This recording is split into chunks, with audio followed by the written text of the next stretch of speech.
Hello, I'm Cole. I'm Kev. And welcome to our fifth podcast.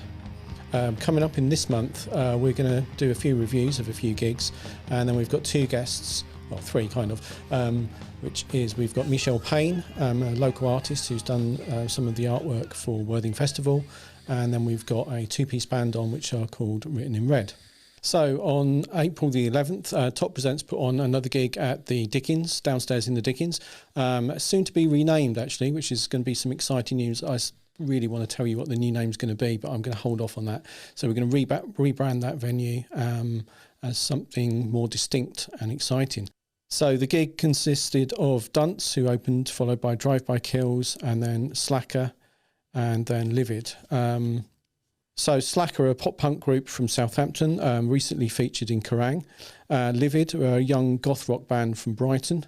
We also had Dunce, who are a new local punk band, and a kind of Brighton horror grunge group called Drive-By Kills, with really soaring vocals but quite aggressive guitar, who we're hoping to put on later on in the year.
Also, would like to give a little review of a gig that we saw over in Brighton. I was really privileged to go across on the 5th of April to Dalton's, so it was a bit of the beach, bit of the beer, bit of sun, and a bit of live music. It was part of Harry's Hammer Down Unplugged gig. I was lucky to see a band that I've been following for many years, Creature, play kind of unplugged. They'll know what I mean by that.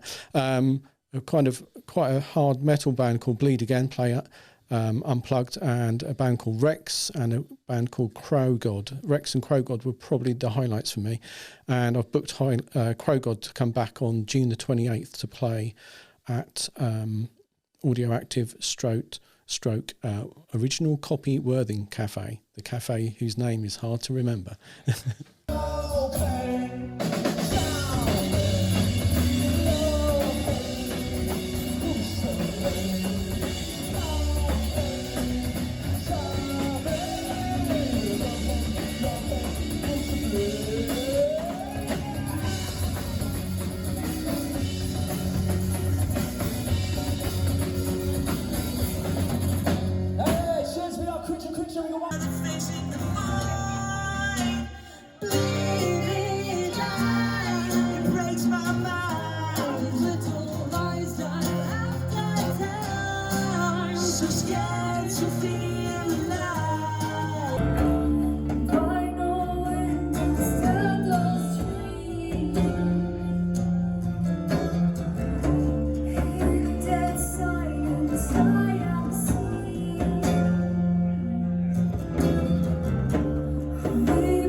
Okay, so I went to see the Tigers of Pang Tang at the Factory last Friday.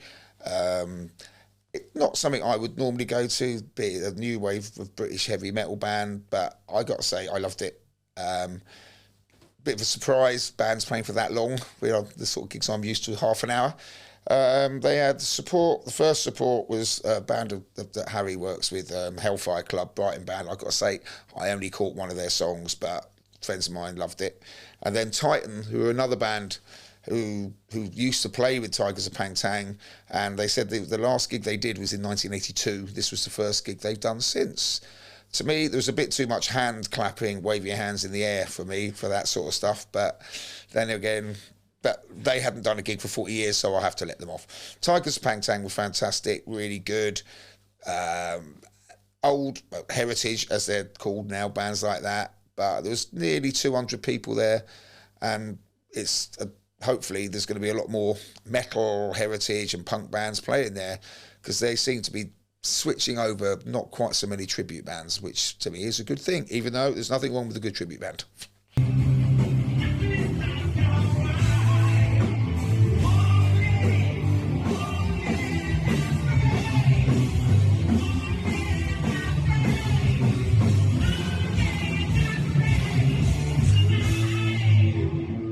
Okay, and hello, and introducing our fabulous guest this month, which is Michele Payne, local artist. And I just wanted to kick off by asking Michele, what's your Worthing story, as in how did you end up in Worthing?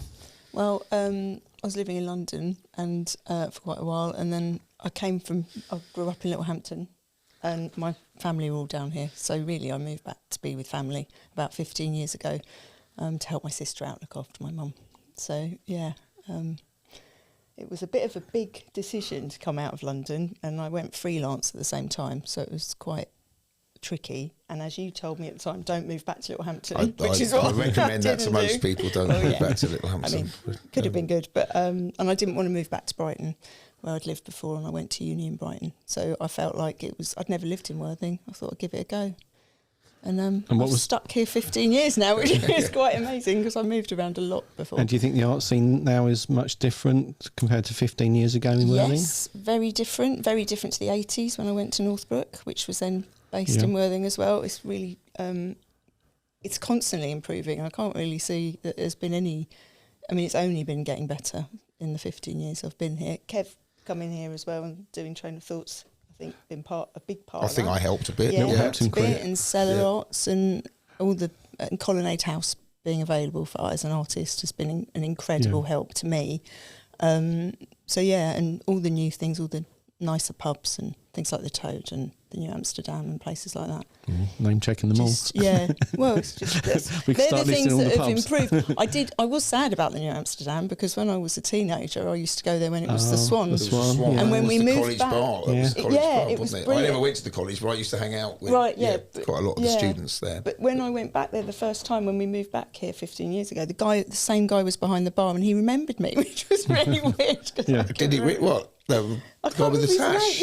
Oh, yeah. I did remember him, but I couldn't remember his name. But it's because it was a very, very different pub then. Though. Yeah, it was better, but I did like it. It is better, but it was better before. now. But it's definitely improved the art scene. And I mean, now recently you've been.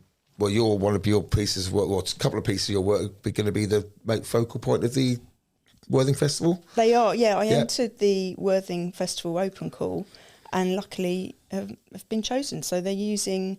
I'm not doing the graphics, and I'm not really involved at this stage in the organisation. But it's your actual main. But my paint. So they've chosen now. I think it's 4 of my paintings. It might narrow down to 3, but they're using them across the websites and the posters.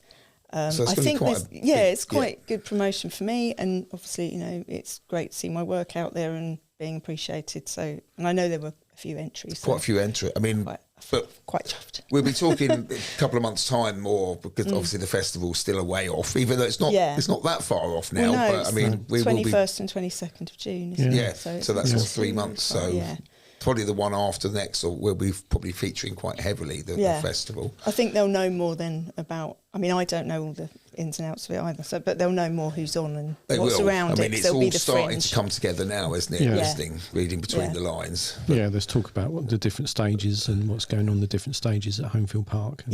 I think that's the focus for the weekend. It's starting to crystallise, I think, Yeah, and also they're hoping to do the Fringe Festival. Yes, that looks interesting. Yeah, and I'm hoping I'll be part of that. There was a lot of stuff last night, wasn't I? spotted last night on Facebook. Oh, there was really? a lot of, the team, Ant was posting stuff up, etc. So, okay, So how do you reckon that came about? I mean, because you were part of the art show in the Toad, weren't you? Yes, I was part of their first group exhibition there, which was another open call at the Newland Gallery in the Newlands TOT, Gallery, which was really that good. was last June, wasn't it? Yeah, and that was lovely. That was a really good event. Because the TOT has been done, and obviously we've done Dark Fest exhibition there as well. But I mean, but when you first came here, I mean, so was it? I mean, because you did a pop-up shop, didn't you? Very early on, didn't you? For temporary Christmas? No, I was part of. So I didn't do the pop-up shop early. When I first moved to me, I was part of the open houses, which was, there was a shop in the Gilbourne which was like a pop-up where it involved it was a brilliant thing that two artists organised, Sarah Sepe and another lady, Hazel, and they got about 30 of us to do a rotation on it. That was it was like a shop. It was how really many good. years ago was that then? That would have been 14 or 15 when years you first ago. Yeah, here? when I took part in it. I think it was about the first year I lived here.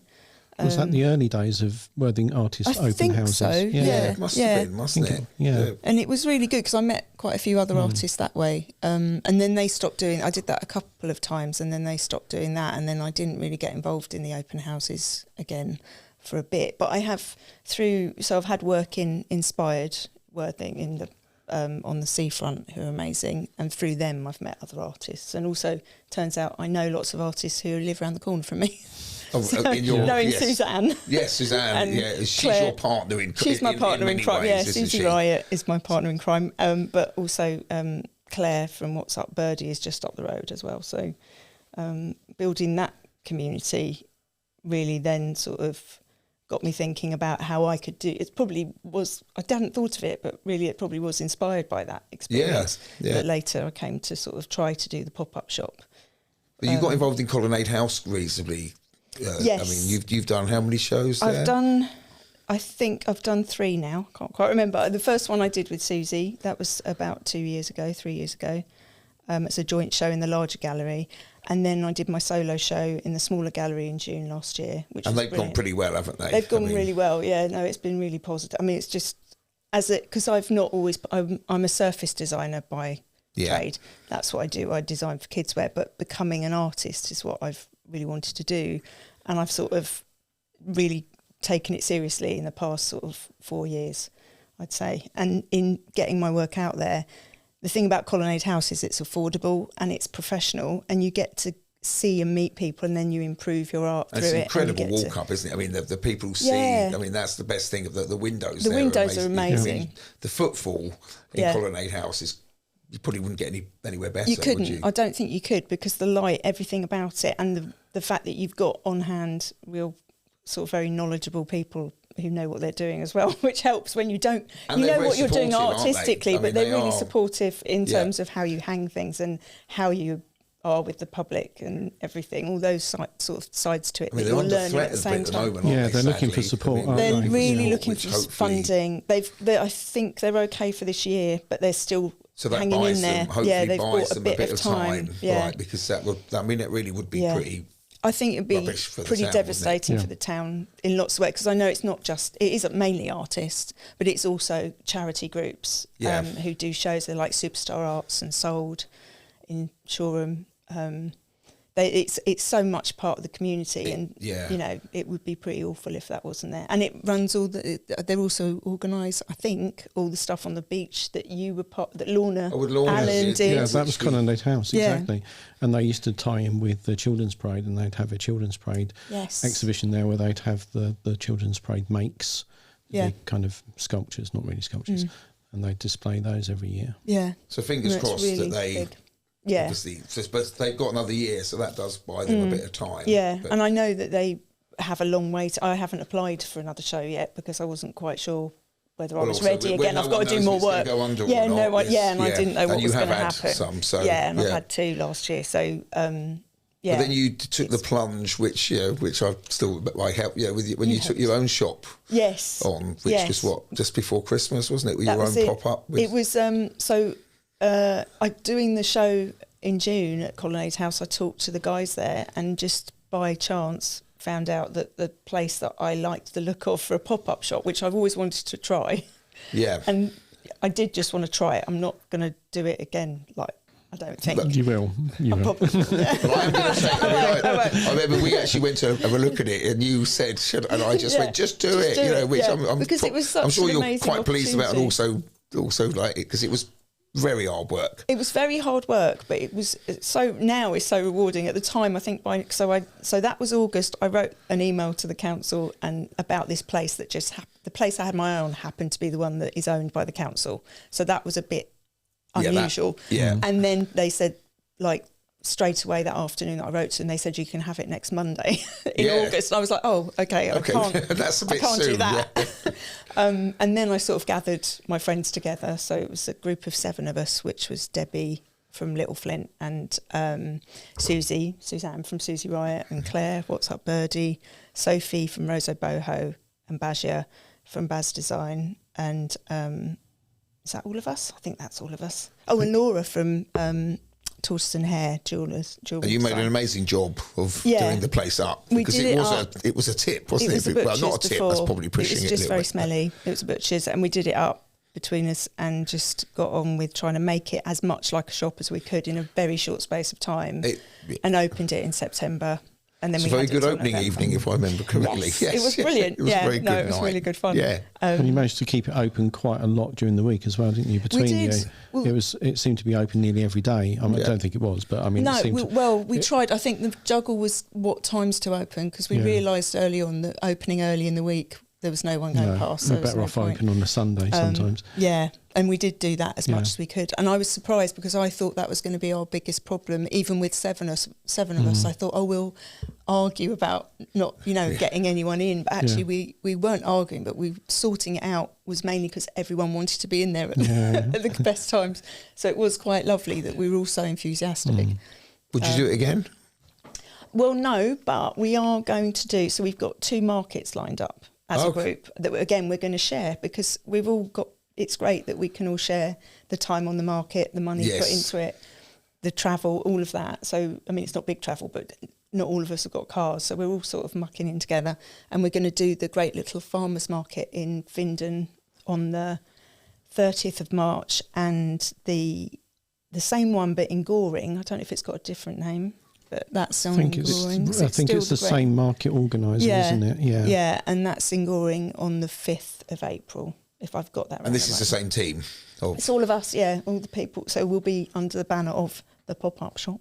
Excellent. So yes, it'll be good, because we set up our website and everything, and it was good. It felt really... It was just meeting people, the community around where you've got the shop. It was a really good buzz. And the people Toad supported as well, didn't they? Toad were Jem really was supportive. really good. You were really supportive. Yeah. Gemma and Sophie from Inspired were really supportive. They lent us loads of their display stuff, which they didn't have to. Yeah. Because they could have seen us as a competition. They were very willing to help us out, because we all know them.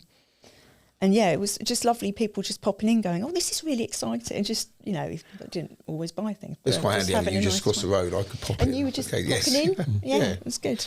Well, good use of an empty shop. Let's see more. Hopefully we'll see more of that if we, if people get their hands. I know that was just the council owned one, but wouldn't it be great if some of these other ones did that? There's 2 round the corner from Kev. If if someone. We'd love to do like a Dark Fest pop-up for a week in October. I've been trying. I've been last week I was ringing up estate agents to see, because I thought for the Worthing Festival, if I could get 2 weeks in a shop for a nominal fee, for some for fee, a little fee, so I'm still because a couple of estate agents said, write me an email, and if anything comes up I'll let you know. Okay. So it's not confirmed, but I think any of those things are worth trying, because now I've tried it once, I do sort of think, well, you can just ask. Well, also they did well, because that shop was far more rentable after you'd finished with it than before you went in there. Well, I think it helped. That it probably would have helped if I'd gone in there and seeing it like it was before. So that it was worth it for them, so it's mutually beneficial, isn't it? They were really, but the council were good as well. So it was good to do that. And and like I say, us as a group, we're still a group who might do things. We might do something. I don't know. We were also going to do. We're thinking and hoping we've got a venue for the open houses. So that's the other thing we might do as a group. So it's an ongoing... That's in September, isn't it? September 2 weekends at the end of September. So it's ongoing. I think so, just because we get on really well. Yeah, well, that really helps. Yeah, I know. Until it stops being fun. Yeah. And then I was going to throw a random question at you. Not the one about biscuits. Not the biscuits because you've been pre-warned about that. Yeah, so maybe outside of art, what kind of events stand out for you from the last year, the last 12 months? Or That's quite tricky. I haven't been out a lot. I don't get out that much. But I did, coming back from the pop-up shop one night, I did have a really good night because I went to Colonnade House and saw my friend Marina Leddy's abstract art exhibition, which was amazing. And then on the way back, I popped into the Toad for your Darkfest opening night, which was brilliant to see all the art there at the Newland Gallery. Yeah. And that was an amazing night because there was also the Mythago, I might get the name wrong. Mythago, Morris yeah, guys. Border Morris. Yeah. And that just blew me. That was a bit special, Well, wasn't it? we didn't know what to special. expect. Jen organised it. We were like, that sounds great. We just didn't know quite how good it was going to be or how many people would turn up. I'm not sure how many were there. There's quite a few. It was full inside and out and round the side. Coming out of Morrison's as well. Yeah, people looking at their flats. I stood outside. I was about to say, it was like a combination of sort of a psychic TV happening and a... Yeah, it was luckily no Genesis Peerage there though. I don't think. No, dead for a start. That wouldn't normally stop him, would it? But it was a real experience that was really good to see. I'm trying to think what else I've seen. I mean, music-wise, I haven't seen much in Worthing. I've seen things, but not in Worthing, unfortunately. But there is music in Worthing, honestly. Yeah, there's a lot of music, and a lot of it. I always want to. I'm always thinking, I'll try and make it, and then I don't make it out. But I've got a child, and I can't. You can't always escape. Can't get out quite as much as you used to. Get out like I used to. No, so it's a bit of a shame. But I'm trying to think what else I've seen. I mean, art-wise, there's just the other show at the Newland Gallery was really good, that opening night, and the whole thing. Colonnade House, the open houses, Liz English's house was lovely. I'm trying to think. I mean, there's lots of things I missed that I would have liked. I still haven't seen Noise Ferrato, and I really apologise to you, There is Kev, no excuse for that. One of my best friends, I'm letting you down. I know. I've not seen Noise I have Ferrato. seen him in a lot of other things. Anyone in Worthing has seen Noise Ferrato. I know. It's I've been in the Bourne. I've never seen them. It's like a rite of passage to Worthing. It's like if you're a real Worthingite. Or maybe, I mean, I've seen you doing Mouthful of Worms in a pub in Littlehampton, which we've known each other a long time. Yeah, which was years ago. Eating worms. You're talking about the cricket. Over some strange things. I think we probably better wrap that up. Yeah, and it's been really lovely to have you on. Well, thank you, Michelle. Thank you very much. Good luck with the festival stuff and the pop-ups. Yes. So, and the pop-ups, she's never going to do a pop-up again. In a few months' time, when she's doing another pop-up, we'll get you back on. Get me back on for another pop-up. And Noise Ferrato will play your next pop-up. Yes. I would love that. That's a promise. That's a promise. I hope so. They're very expensive. Yeah, I did want that. Or you can just do, if I do an exhibition in the festival, come and do it then. Even better. If I manage to find a venue. The radish will rise again. That's right. Thank you, Michelle. Thank you. Thanks.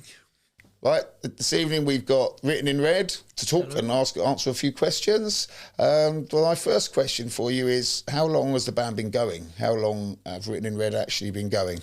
For about 4 years, is it? Yeah. No, Yeah, not 4 years. no, No, like no. 3 years or like. Yeah, but it's developed quite a bit. I was going to say, because it's not the same as when you started. Started off 4-piece, but we weren't really Written in Red then. We were a different band, under a different name, basically. Oh, so you had a different name. So how did you get the name Written in Red? Ooh, I think I was like walking home one time, and I've just kind of thinking to myself about just like different ideas for a band name, and I just kind of thought Written in Red sounded cool. You didn't really pay close attention to it being related to anything else. Oh, it wasn't. So it didn't. It wasn't. It was. No. Yeah, I just thought it sounded cool, and I wrote it down in like a lyric book, and then it was later used when we were thinking of a different band name to be like replaced. What were you called before that then, Chloe? What was the band name before that, or was it too terrible? Because most bands' early names are normally pretty poor. But it was called Thin Disguise, which is a bit Thin Disguise. rubbish, yeah. No, that's not. Yeah, well, we wanted something a bit more, I don't know, cooler. Good. Cooler. Yeah. Yeah, and it's always written in capitals, isn't it? Yeah. Which I made a mistake the first time by not putting them in the. Yeah. I also came up with the logo literally on the day that I was like, oh yeah, do you think Written Red would be a cool band name? And I just sat down, got a biro, and I just drew out the logo. And So, it came straight away. yeah. Yes. Well, it's a good name. I think it's a strong name. I must admit, I quite like 3-word band names. Yeah. Something of something, or Yeah. it looks, because those 1-word names are really hard to be good, aren't they? Now, because they've all been done really. But what are the main influences? You know, what are your main musical influences? I mean, you've been buying CDs in my shop for how many years? Oh, like Since you were about 7 or 8, wasn't it? since I was about 7. Yeah. I feel like we listen to quite a lot of music, like quite a lot of big range of music, and we What was the last thing you listened to today then before you came out? I listened to Biffy Clyro Opposites. Okay, yeah. I listened to PJ Harvey, Long Snake Moan. I think. Okay, right. Yeah. So that's quite a mixture. Yeah, but I think in terms of like influences, I think we kind of like listen to, we take like things or like things that we like from all kinds of stuff that we listen to, and we kind of like. And then give it a bit of a twist. Yeah, I mean, not like copying it, but like just. I think it just like inspires Yeah, us. we're just inspired. Yeah. Yeah. So you listen to something inspired, but you're not copying it because your stuff's quite unique. Because a lot of bands these days, to my mind, are basically almost tribute bands. But I mean, how do you go about writing the songs? Because you do all your own stuff, don't you? You don't do. Yeah. Well, you've done a Christmas cover once. Well, I mean, for me, I write lyrics first because Right. like I usually write about like personal experiences or like I don't know, more emotional things. Yeah. And also we've never written any songs together. We write like alone. Oh, really? So Yeah. you sort of generally come up with the lyrics? No, as in like we write like. Oh, I see. You both write. Yeah. Yeah, we write individual songs. Like I come up with a song. She comes. Because you up with a play. song. You're the drummer, Drums, but you play other guitar instruments as and well. bass. Yeah. I say so. The songs are separate. They're not.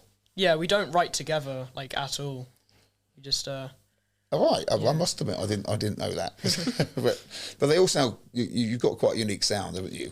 I think like luckily we actually our songs sound. They don't sound too far apart from each other because writing like alone and like not together at all, you know, you would think it'd probably sound like completely different. Complete, because I know bands like that and they're very different bands. They sound, it jars a bit. Yeah. They kind of fit nicely together. The songs we both they kind of. I mean, do you start with the lyrics first, as like the poetry or lyrics, and then you add a guitar line, sort of? Yeah. But because you play guitar, because you'd be quite hard just to write songs on the drums, I'm guessing. I do lyrics. Lyrics is the last thing I come up with. It's just the last thing I come up with. Do you ever fall out over lyrics, or I mean? No. No. Just I mean, I just want no. So you both like each other's songs. Yeah. Well, that does help, doesn't it? Yeah. I mean, what? Sorry. No, you. Yeah. I mean, like he helps me like record like demos for my songs and stuff. Yeah. So we usually say I've got a song, I record it as a demo and I send it over so Chloe can hear it and.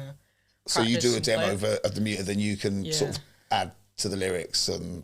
Yeah, I mean, in the future, I'm thinking to just learn how to produce it on my own. Yeah. But just the more you can do yourself, the better, definitely.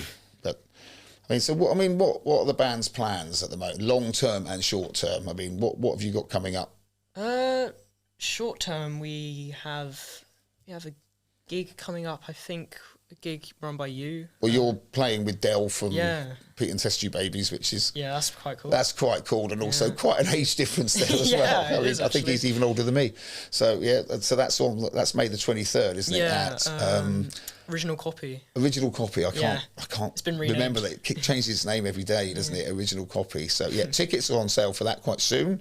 So that's the next one you're playing, and are you possibly playing at the festival? Worthing Festival. Yeah. I think There are plans. I think we're just. But it's all up in the air with the whole festival, isn't it? Just looking into it a bit more at the moment. Yeah, I think they find out about funding and that very, very soon. All right, yeah. What about longer term plans? I mean, do you want to release anything? Are you planning? Well, the idea is that because Chloe's got her GCSEs coming up, so that's kind of a. You've obviously got to concentrate on those for the next couple of months. Yes. Unfortunately, we're not going to be able to do as many gigs as we'd like, but after that, we're pretty much free until I have to the following year, until I have to do my GCSEs. But after that, when you're doing A-levels, aren't you? Yeah. And then I'm going to be going to Northbrook, and the idea is that she can just come over, record guitar, like track down some guitar and lyrics, and basically we're just going to record everything then. And get as much down. Yeah, and then that's when we can actually release. Because it's also only two of you helps, doesn't it, as well? Because bands, getting two of you together to do stuff's a lot easier, isn't it? Than if it's 4 or 5 piece bands. That's quite often a problem. Someone's got to go to work, or someone's got and more money because and more money. I was thinking that. Yeah. Well, of course, because you actually got paid properly. Yeah, we had our first paid gig, last gig it was Hammerdown gig at Charles Dickens, which is soon to be called Bunker 11, I think. That's happening. Oh, it is. Soon. I think it's happening. Coleman knows more about that. Oh, that's happening very soon. That was the last. That was a couple of weeks ago, wasn't it? Yeah. That was rammed, wasn't it? Yeah, it was. You played, I mean, I walked in there and I must have not this, but it was I was quite shocked just how busy it was at bang on 7:30. It was 7:30 and you were on the dot, and it was very full. You probably played to the biggest audience that night, would you say? Or maybe the second of the night. Yeah. I think it might have been actually. Yeah.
Like that gig because we saw table football and tidal they were rave. really. I enjoyed table football. Yeah, really, lots of energy, very good. And I really like tidal rave as well. I love the face paint. Oh, did you? I wasn't there for them. Yeah, they're a party band, aren't they? Yeah. They also, I think it's quite funny because we've only really gone to the Charles Dickens one time before that gig. Oh, had you? Yeah, because you're not normally down there. Because we're there quite often, obviously. Yeah, we've never really been there. We saw Outpost 3. We really like them. They're really cool. Oh yeah. Outpost 3 really good. Really yeah. And they came to see. They reciprocated. They all came to see you as well, and they loved it. So talk, I mean, what do you think about? Well, it must be hard because you're quite young to know. What do you think about the local scene, the local gig scene? I mean. It is really good. Yeah, it's really cool. Just so much, more than you'd ever think there is. There's so many bands. Yeah, there are a lot more and the Dickens really is quite an important part of that now. It's really exciting. As we lost 42, as we bang on about quite regularly, and it's not replaced it, but it's quite close to replacing it, isn't it? And it's getting better and better. It really is. And hopefully we're going to have a stage and more backline really cool. and all that sort of stuff. But any long-term plans though? I mean, album or make a video or any? We've got an album's worth of material already, and I think, as I said earlier, the idea is that we just get as much material as possible, and then once I'm at college at Northbrook, we can You'll have, then you'll be able to use we'll all the. I'm just going to absolutely record. You should use that as much as possible, Yeah, because the one I thing that will. stops a lot of bands is the cost of recording, Yeah. etc. And if you can get it done Yes. for next to nothing, Yeah. that's got to be a winner. It is. It's, yeah, really look forward to that. And then just from then, we'll just be releasing a lot of stuff and, just see Well, I'm what sure there'll be happens. quite a lot of gigs come September, because quite often the live music scene dies down a little bit in the summer anyway. Yeah. July and August with the holidays, everyone's at festivals, Yeah, etc. of course. But I'm sure there'll be plenty of gigs coming up in September through to Christmas is quite often the prime time, and you'll definitely be playing at the Dickens again and Audio Active. So, anything else you'd like to say? Thank you for having us. Well, thank you. And you'll be able to hear, there's clips that will be up on the podcast when it's out in a few weeks' time. So, Written in Red, thank you very much. Thank you. Thank you. Okay, so coming up for Top Presents on May the 9th, we've got a gig back at the Dickens, down in the basement. That's a clue for what the new name of the venue is going to be. We've got Dead Red Lips. We've got our good old friends Radioactive Decay. We've got Archers Killing Archers, who we've put on once before, who've also played the Havana, I think, in Chichester. And a really exciting band called Troll Mother, who I've listened to. I can't really describe them. They are amazing. And I just can't describe how amazing and weird they are. Then listings at the Factory. So the Factory Live have got Hue and Cry on the 10th of May, African Head Charge with special guests on the 17th of May. And we've got UK Subs, who we're very excited about, with Guitar Gangsters on the 22nd of May, with special guests in support, which is our good old friends from Worthing, Spock on the Bus, who we've been promoting and putting on for the last 3 or 4 years. And they and I and Kev, I'm sure, are both very excited to see Spock on the Bus on stage at the Factory before UK Subs. So I've got a few dates here for the Cellar in May. The 1st of May is the Speakeasy, which is Pete Fidge's night, where people do random chats about something interesting. It's far better than it sounds. It's a brilliant night, well worth going to. We've also got Lyndon Pomeroy is putting a musician called Gwenifer, and it is Gwenifer Raymond, and she's a Welsh sort of guitarist, solo acoustic. She blends sort of Americana fingers with punk and grunge and folk horror, and also a bit of avant-garde guitar, which is definitely a bit out there. And Lyndon himself is supporting, so I can definitely recommend that. We've got Pogo Go Go, which is punk night, which is also down at the Cellar, but that on the 23rd. But that is after Del Strange Love Experience, which is ex-members of Peter Test Tube Babies, are playing at not Audio Active, something copy. Original copy with copy. Written in Red. Original copy, and that's Del Strange Love's Strange Fish, not Strange Love. Del Strange Fish is Inexperience, who should be something quite special. There'll be another support band to be added. So that's my listings of the Cellar and very near the Cellar. I hope you've enjoyed this podcast. We keep saying we're going to do a fundraiser, and we are actually going to do a fundraiser this time. So on June the 28th, we've got a gig at, I'll say it again, Original Copy Worthing. Yes. Or stroke Audio Active. So we've got Crow God, and I'm just looking at my notes, and Drench booked in so far, but we'll have another band or possibly another 2 bands to play at that gig. You can contact us on toppresentsworthing@gmail.com. This podcast will be going out on Spotify, but also mostly on YouTube and shared through our socials even. And that's it. So it's a good night from me. And it's a good night from him. This next song is called Heaven or Hell.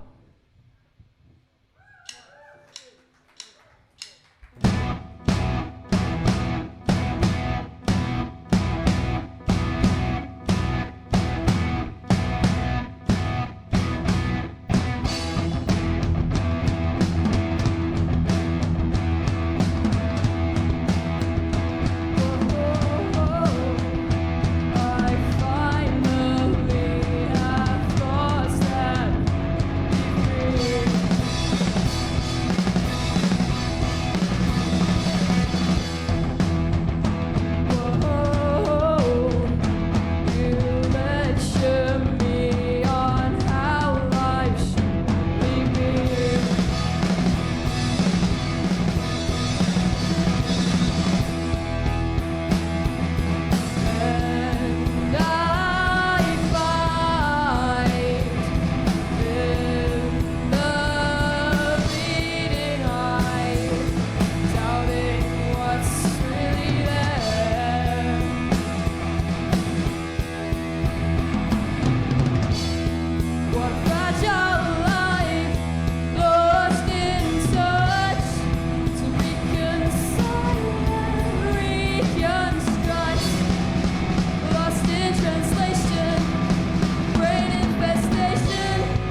What a fragile life, lost in touch, to reconcile and reconstruct, lost in translation, brain infestation, time to decide who's getting it right.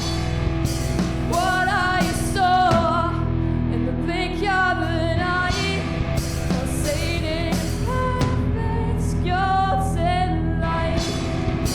Let me away, thinking of fate, something I cannot seem to escape.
Lost in heaven, lost in hell, feelings of fate nightmare.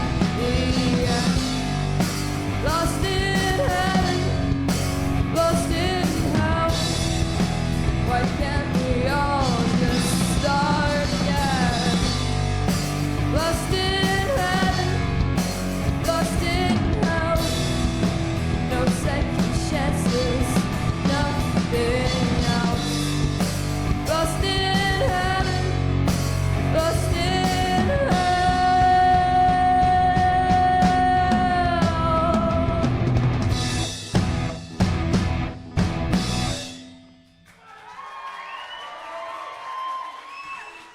Thank you so much.